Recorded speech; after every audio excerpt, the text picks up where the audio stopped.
Okay, what we're going to do today is we're going to talk about a recently completed report on housing support, which looks at cost benefit kind of outcomes associated with typical projects. The team that conducted this research consisted of myself, Ken Gibb, Michael Marshall, who's joining us today from the University of Sheffield, Vicky McCall at the University of Stirling, Rihanna Williams, who was at the University of Sheffield and has now moved on, and also Francis Harkin of HACT.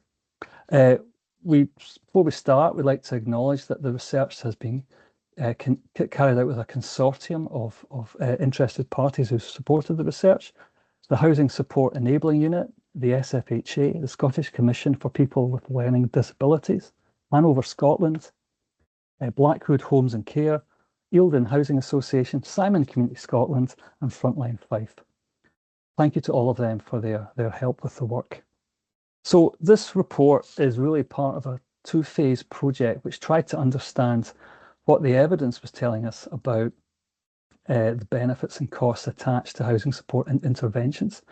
And we worked collaboratively with our funding partners to identify a number of typical kind of housing support projects, and from that we tried to derive a couple of case studies of typical service in housing support terms, and then try to work out what the typical costs and benefits would be. So we're careful about the extent to which you can generalize with this, but we think we've got a reasonable sense of what the kind of net benefits that these services provide.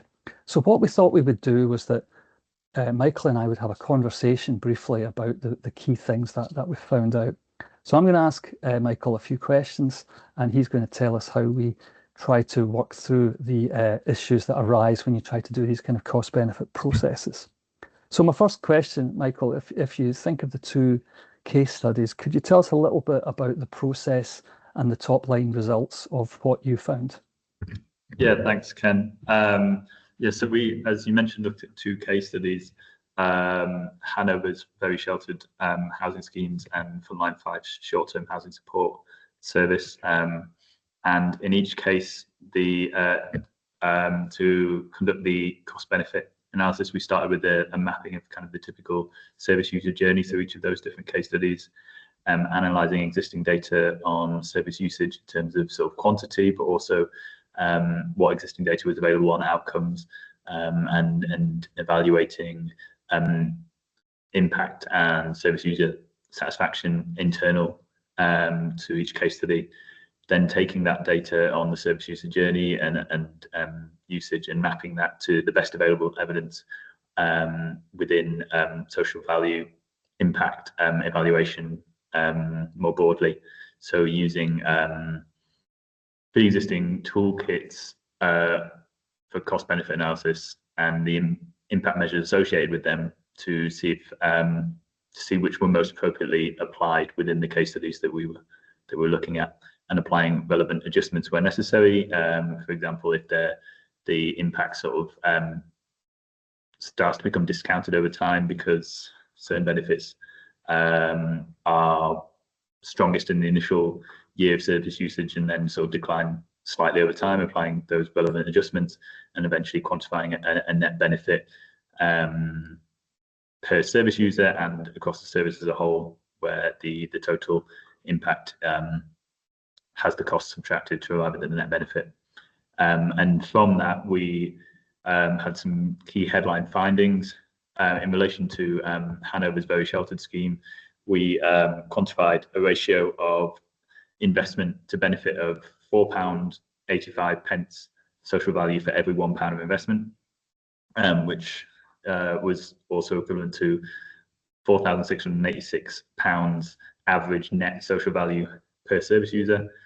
Whereas for Frontline Fife, the ratio of investment to benefit was £1 of investment produced £12.88 of social value, and a net benefit per service user of just over £7,000. These results are at one level really positive and supportive of what housing support does, and I guess that's why we're here and why we're doing this work. Could you say a little bit about, I mean, these are fantastic results and very strongly positive numbers, and some people might feel that they're unrealistically high and are skeptical about them. So how would you respond to that?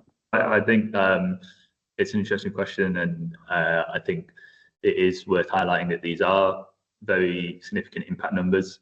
And so, the kind of response from the skeptic would be to reiterate the different steps that we took within our methodology to avoid overly inflating the impact numbers.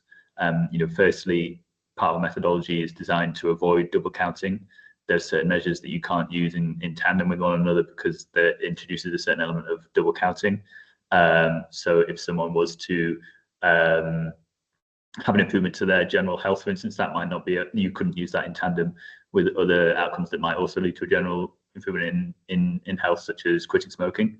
So that avoids some double counting as well.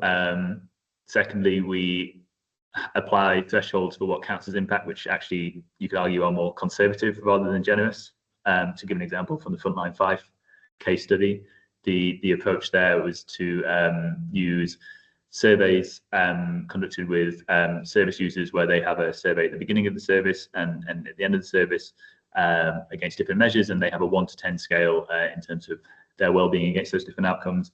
And we apply a threshold where it has to go, say, from in the range of 1 to 4, it has to move to at least into 7 to 10 to count as an impact. So an impact that would go, say, from 4 to 6 would not count, or likewise, somebody going from 6 all the way to 10 still doesn't count. It has to go from that kind of lower up to the upper end, and that's quite a strict threshold. Yes. According to that measure, we found that 40% of service users had some scale of impact that met that threshold, but that also obscures a whole number of service users that had kind of more subtle improvements, again over a period of only 6 months as well, which is quite a short time span, but wouldn't have met that threshold. And that's a methodological decision. It doesn't mean that there wasn't impact on those people that didn't meet that threshold, but it helps, I suppose, ensure that there's rigor to the analysis that avoids the issue of potentially being overly generous. Yes, exactly. And I think it's worth saying that that monetized well-being analysis is a tried and tested methodology, which has, is clearly consistent with Green Book approaches and such like. So it may look different, and it is different from kind of avoided cost approaches, but it's still a very valuable way of approaching these things. Okay, my last question for you is really taking all of that into account and these large positive effects. What are the key messages that you would highlight to the stakeholders who are out there who might read or use this research? What do you think it means for policy and practice?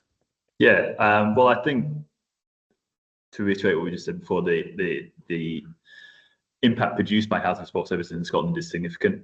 I think the evidence is there to support that, but I would also suggest that it's diverse. What stands out to me is that we have 2 case studies here that produce significant impact, but through impact pathways that have some commonalities in terms of supporting well-being and cost avoidance, but also they support people at different points in their life course and a different cohort of service users, one being preventative of homelessness and one working with people largely an older client base with the onset of health conditions related to that. So there's a diversity of support there, which means that there's also, in addition to individual case studies, I think we've also demonstrated there's a whole ecosystem of housing support in Scotland that is producing, in the aggregate, likely to be producing a very large impact to service users that require support, requires investment, continued investment. Yeah. Okay. Thanks very much, Michael. I'm just going to round up the short video by making a couple of our concluding points again, just to remake them really. So I suppose one point is that we did these 2 case studies in part because it was difficult to collect the right kind of data with some of the other case studies that we looked at. Nothing wrong with those case studies, nothing wrong at all. It was just simply that they hadn't been set up in such a way that it was easy to generate the data that we need.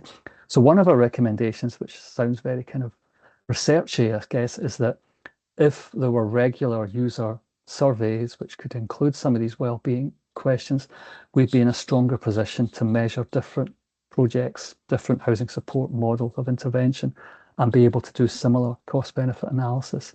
So we would encourage in the normal run of things for providers to do that sort of thing. That would be helpful.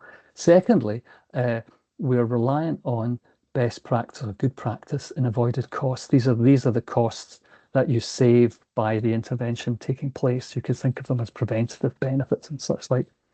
Again, we actually have a wide dispersal of the values of these avoided costs. Researchers and consultants don't agree on what the right values are for these things. We see it very clearly in homelessness, but it's true elsewhere as well. We think there would be real value, I guess, in a more rigorous approach to avoided cost estimation to help us put some more rigor into the benefit side of accounting for these things when we look at some of the services that we haven't been able to measure yet. But I think at the end of the day, the key message of what we've done is I think we've seen in two typical cases very strong positive net returns, which suggest that there are strong preventative benefits, strong well-being benefits, which are in a sense under or not accounted for at all, and suggest a priori strong reasons for investing much more on a consistent and sustained basis going ahead in the future, and that we would hope government and other key stakeholders would really take cognizance of that. So we hope you'll enjoy the webinar that lies ahead, and thank you for listening.